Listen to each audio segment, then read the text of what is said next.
अभी तीसरा भाग। एक दिन बुलाकी ओखली में दाल छांट रही थी।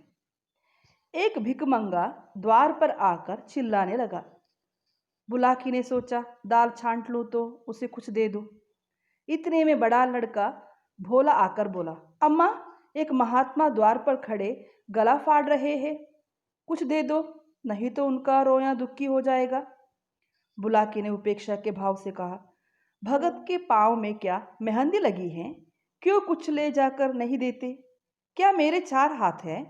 किस किस का रोया सुखी करूं? दिन भर तो तांता लगा रहता है। तब भोला बोलता है, चौपट करने पर लगे हुए हैं ये, और क्या। अभी महंगू बैंग देने आया था, हिसाब से 7 मन हुई, तोला तो 6.25 मन ही निकले। मैंने कहा 10 सेर और ला, तो आप बेटे बेटे कहते हैं, अब इतनी दूर कहाँ जाएगा? भरपाई लिख दो, नहीं तो उसका रोया दुखी होगा। मैंने भरपाई नहीं लिखी, 10 सेर बाकी लिख दी। तब बुलाकी बोलती है, बहुत अच्छा किया तुमने, बकने दिया करो, 10-5 दफे मुंह की खा जाएंगे तो आप ही बोलना छोड़ देंगे।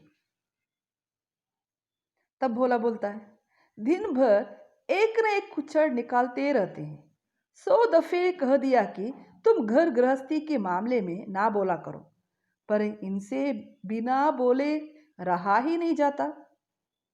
तब बुलाकी बोलती है, मैं जानती हूं कि इनका यह हाल होगा तो गुरुमंत्र ना लेने देती। तब भोला बोलता है, भगत क्या हुए कि दीन दुनिया दोनों से गए, सारा दिन पूजा पाठ में ही उड़ जाता है। अभी ऐसे बूढ़े नहीं हो गए कि कोई काम ही ना कर सके। तब बुलाकी विरोध करती है, भोला, यह तुम्हारा कुन्याय है, फावड़ा कुदाल अब उनसे नहीं हो सकता, लेकिन कुछ ना कुछ तो करते ही रहते हैं। बैलों को सानी पानी देते हैं, गाय दुहाते हैं, और भी जो कुछ हो सकता है करते हैं। भिक्षुक अभी तक खड़ा चिल्ला रहा था। सुजान ने जब घर में से किसी को कुछ लाते ना देखा तो उठकर अंदर गया और कठोर स्वर से बोला, तुम लोगों को कुछ सुनाई नहीं देता कि द्वार पर कौन घंटे भर से खड़ा भीख मांग रहा है? अपना काम तो दिन भर करना ही है, एक क्षण भगवान का काम भी तो किया करो।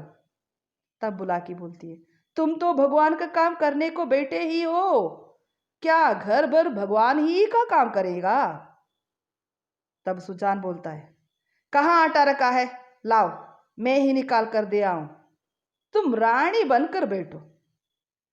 तब बुलाकी बोलती है, 8 महीने मर 8 महीने मर मर कर पीसा है, अनाज दे दो। ऐसे घूमने वालों के लिए पहर रात से उठकर चक्की नहीं चलाती हूं। सुजान भंडार घर में गए और एक छोटी सी छबड़ी को जो से भरे हुए निकले। झो का अर्थ है जोवर, जो शेर भर से कम ना था। सुजान ने जानबूझकर केवल बुलाकी भोला को चिढ़ाने के लिए भिक्षा परंपरा का उल्लंघन किया था। तिस पर भी एक दिखाने के लिए कि छबड़ी में बहुत ज्यादा जो नहीं है, वह उसे चुटकी से पकड़े हुए थे। चुटकी इतने बोझ ना संभाल सकती थी, हाथ कांप रहा था। एक क्षण विलंब होने से छबड़ी के हाथ से छूटकर गिर पड़ने की संभावना थी, इसलिए वह जल्दी से बाहर निकल जाना चाहते थे। सहसा भोला ने छबड़ी उनके हाथ से छीन ली और त्योरिया बदल कर बोला, सेंत कमाल नहीं है जो लुटाने चले हो, छाती फाड़ फाड़ कर काम करते हैं, तब दाना घर में आता है। सुजान ने लज्जित होकर कहता है, मैं भी तो बेटा नहीं रहता। तब भोला बोलता है, भीख भीख की तरह दी जाती है, लुटाई नहीं जाती। हम तो एक बेला खाकर दिन काटते हैं कि पति पानी बना रहे, और तुम्हें लुटाने की सूझी है? तुझे क्या मालूम कि घर में क्या हो रहा है? सुजान ने इसका कोई जवाब ना दिया। बाहर आकर भिखारी से कह दिया, बाबा इस समय जाओ, किसी का हाथ खाली नहीं है। और पेड़ के नीचे बैठकर विचारों में मग्न हो गया। अपने ही घर में उसके यह अनादर। अभी यह अपाहिज नहीं है, हाथ पांव थके नहीं है, घर का कुछ ना कुछ काम करता ही रहता है, उस पर यह अनादर।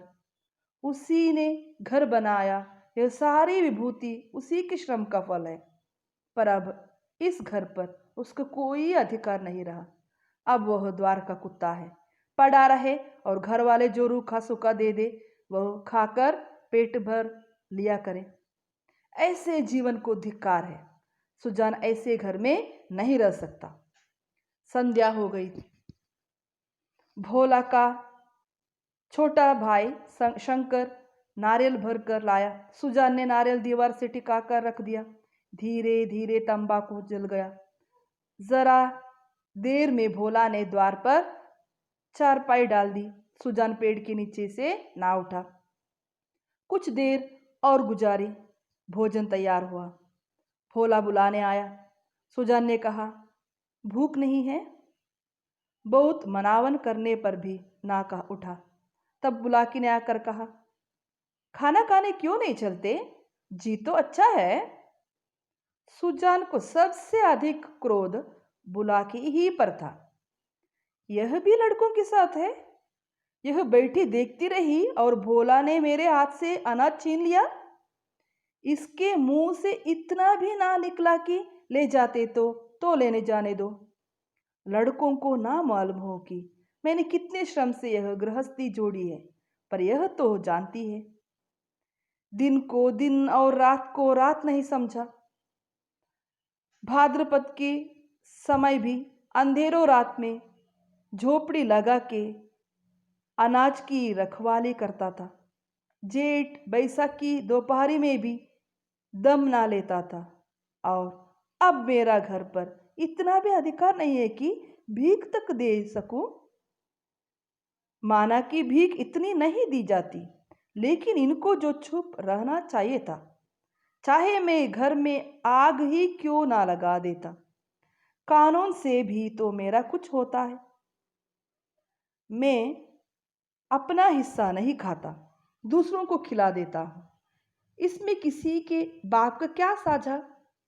अब इस वक्त मनाने आई है, इसे मैंने फूल की छड़ी से भी नहीं छुआ।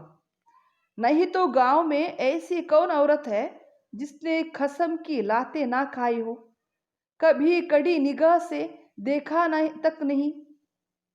रुपये पैसे लेना देना सब इसी के हाथ में दे रखा था।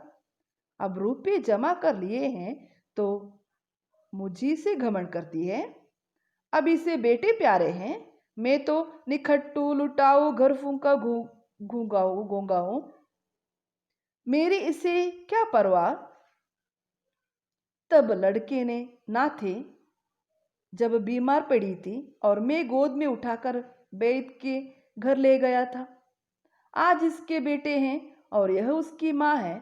मैं तो बाहर का आदमी, मुझसे घर से मतलब ही क्या। तब वो पत्नी से बोलता है, अब खा पी कर क्या करूँगा? हल जोतने से रहा, फावड़ा चलाने से रहा, मुझे खिलाकर दाने को क्यों खराब करेगी? रख दो, बेटे दूसरी बार खाएंगे। तब बुलाकी बोलती है, तुम तो जरा जरा सी बात पर तिनक जाते हो। सच कहा है, बुढ़ापे में आदमी की बुद्धि मारी जाती है। भोला ने इतना तो कहा था कि इतनी भीख मत ले जाओ या और क्यों कुछ। तब सुजान भगत बोलता है, हाँ बेचारा इतना कहकर रह गया। तुम्हें तो मजा तब आता जब वो ऊपर से दो चार डंडे लगा देता। क्यों? अगर यही अभिलाषा है तो पूरी कर लो। भोला खा चुका होगा, बुला लाओ। नहीं, भोला को क्यों बुलाती हो? तुम ही ना जमा दो दो चार हाथ, इतनी कसर है वह भी पूरी हो जाए। तब बुलाकी बोलती है, हाँ और क्या, यही तो नारी का धर्म ही है। अपने भाग सराहो कि मुझ जैसी सीधी औरत पाली, जिस बल चाहते हो बिठाते हो। ऐसी मुंह जोर होती तो तुम्हारे घर में एक दिन भी निभा ना होता। तब सुजान भगत बोलता है, हाँ भाई, वह तो मैं ही कह रहा हूं कि देवी थी और हो। मैं तब भी राक्षस था और भी अब भी दैत्य हो गया हूं। बेटे कमाऊ हैं, उनकी सी ना कहोगी तो क्या मेरी सी कहोगी? मुझसे अब क्या लेना देना है? तब बुलाकी बोलती है, तुम झगड़ा करने पर तुले बैठे हो और मैं झगड़ा बचाती हूं कि चार आदमी हंसेंगे। चलकर खाना खा ले लो सीधे से, नहीं तो मैं जाकर भूखी सो जाऊंगी। सुजान भगत बोलता है, तुम भूखी क्यों सो जा रहोगी? तुम्हारे बेटों की तो कमाई है। हाँ, मैं बाहरी आदमी हूं। तब बुलाकी बोलती है, बेटे तुम्हारे भी तो है। तब सुजान भगत बोलते हैं, नहीं, मैं ऐसे बेटों से बाज आया। किसी और के बेटे होंगे, मेरे बेटे होते तो क्या मेरी दुर्गति होती?